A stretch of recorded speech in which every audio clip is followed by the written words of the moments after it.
Alors d'abord l'interface générale. Donc en haut on trouve des icônes outils raccourcis. Au-dessus on a des menus traditionnels un peu comme tous les logiciels. Et encore au-dessus, ce qui nous permet d'aller en avant ou d'aller en arrière, d'enregistrer, d'ouvrir un document ou de créer un nouveau document vierge. Et ici, la même chose. En dessous, on a les 4 viewports qu'on peut paramétrer en choisissant le nom, en cliquant le bouton gauche sur le nom de vue. On peut choisir quelle vue on veut. Rien, vue top. Pour afficher ou masquer la grille, c'est la lettre G qui affiche ou masque la vue dans le viewport actif. En viewport actif, on le voit grâce au petit rectangle jaune qui entoure le viewport. Évidemment, un seul viewport peut être actif en même temps. Pour passer un viewport en plein écran, on fait Alt plus W. J'ai mon viewport top en plein écran. On peut faire pareil avec front, perspective.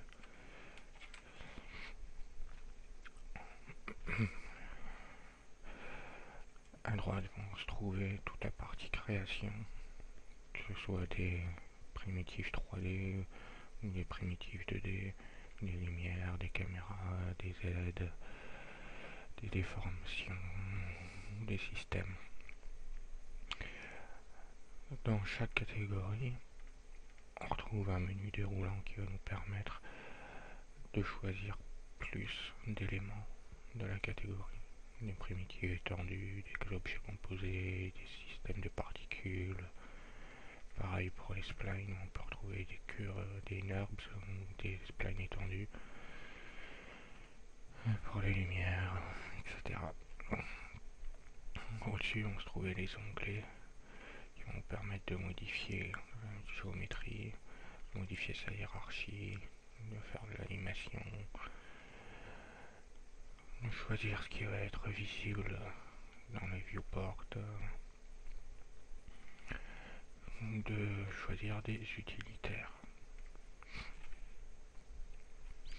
En haut vont se trouver des outils que ici on va avoir la sélection par nom qui va nous permettre d'ouvrir une fenêtre dans laquelle se trouveront tous les objets, que ce soit des 2D, des 3D, des lumières, des aides, des déformateurs spatiaux. Tout va se trouver ici, permettre de choisir lequel on veut sélectionner. Le raccourci clavier c'est H. Ensuite on a la sélection, le mode de sélection, c'est une sélection rectangulaire. Si je si je laisse cliquer, je vais pouvoir choisir d'autres modes de sélection, donc un cercle, ou alors un polygone que je trace, ou alors la même chose mais version smooth, ou alors une espèce de petit aérographe qui va me permettre de sélectionner les points qui m'intéressent. Ensuite on a un déplacement et translation, c'est la touche W.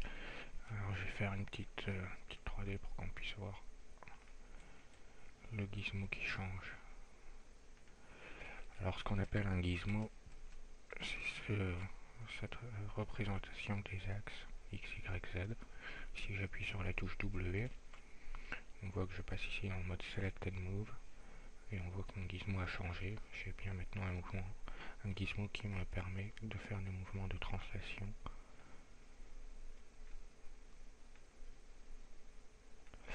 Ensuite on a la rotation. Le raccourci c'est E. Pareil, le gizmo change et on retrouve bien un gizmo de rotation.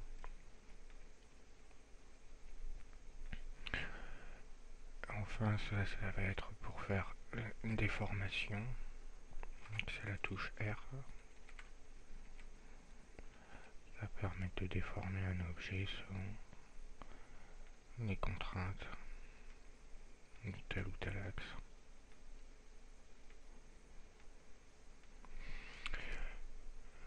Ensuite, on va avoir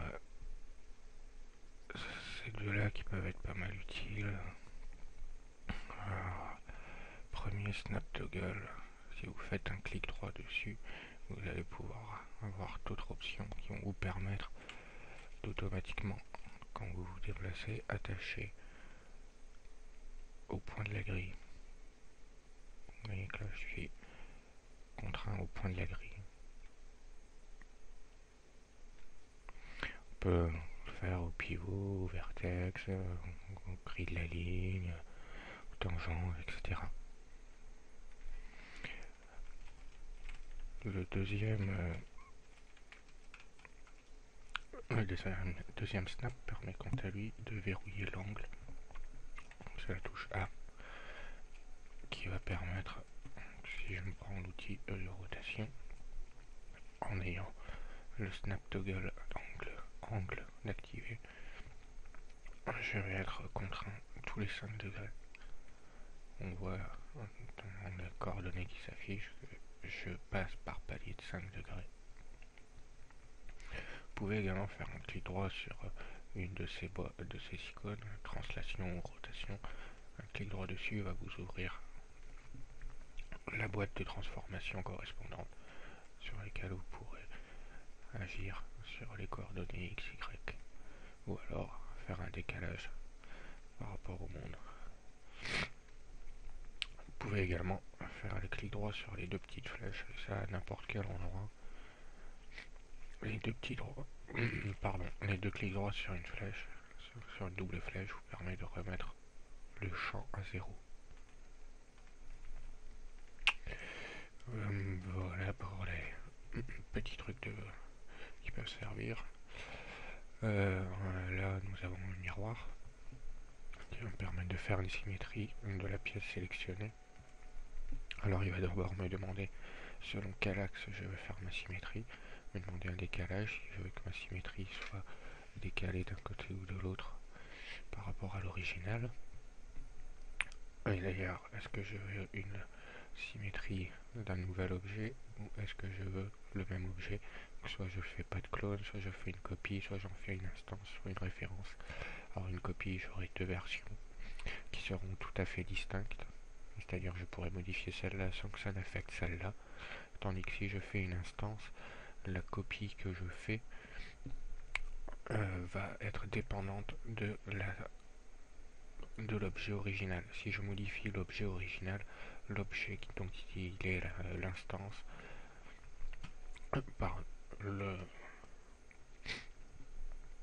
l'instance va se modifier de la même façon.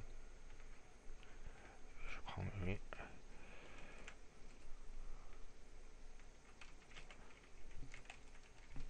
forcément, il faut que ce soit impoli, sinon ça marche pas.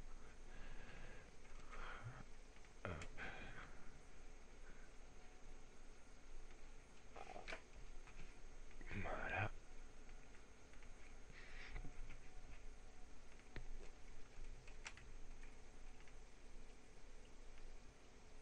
On voit que si je modifie ma forme de base, ma 3D instanciée se modifie de la même façon. Ensuite, on a ici des objets, un outil qui permet d'aligner les objets.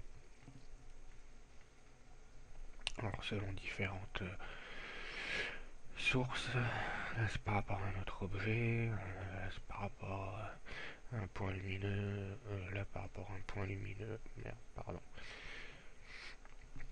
Ça par rapport à des faces, par exemple, je voudrais que cette face-là, donc on voit qu'il a fait un petit trait bleu qui m'indique le perpendiculaire à cette face-là. Je voudrais qu'elle soit collée à cette face-là. Il va m'aligner les normales. Un peu n'importe comment. Je vais prendre lui de la même façon.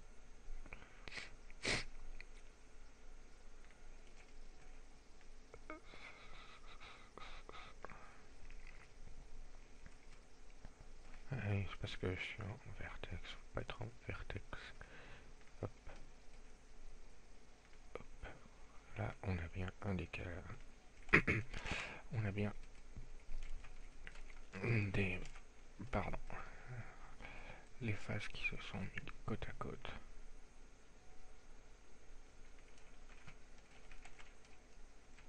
On est bien collé à l'autre face. Alors vous avez les touches qui permettent de changer la vue. Par exemple là on voit qu'on ne voit pas les arêtes, on ne voit pas les points, on voit juste les faces. Ça sert à rien. F3 va permettre de voir les arêtes. Si on se met par exemple en arête,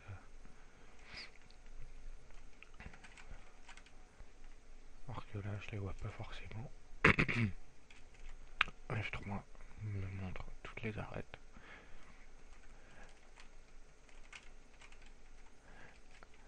F4 va me permettre d'afficher les arêtes et les faces.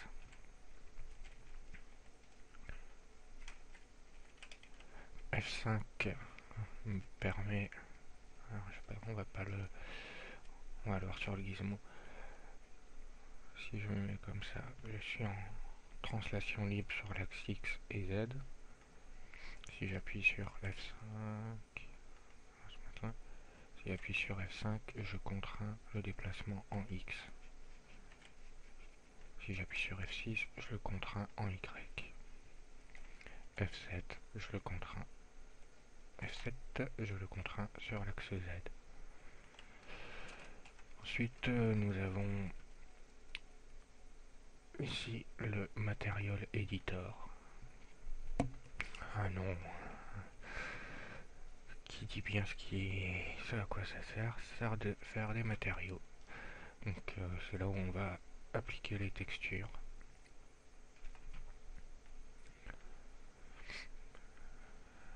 Un peu usine à gaz dans un premier temps. On verra ça tout à l'heure.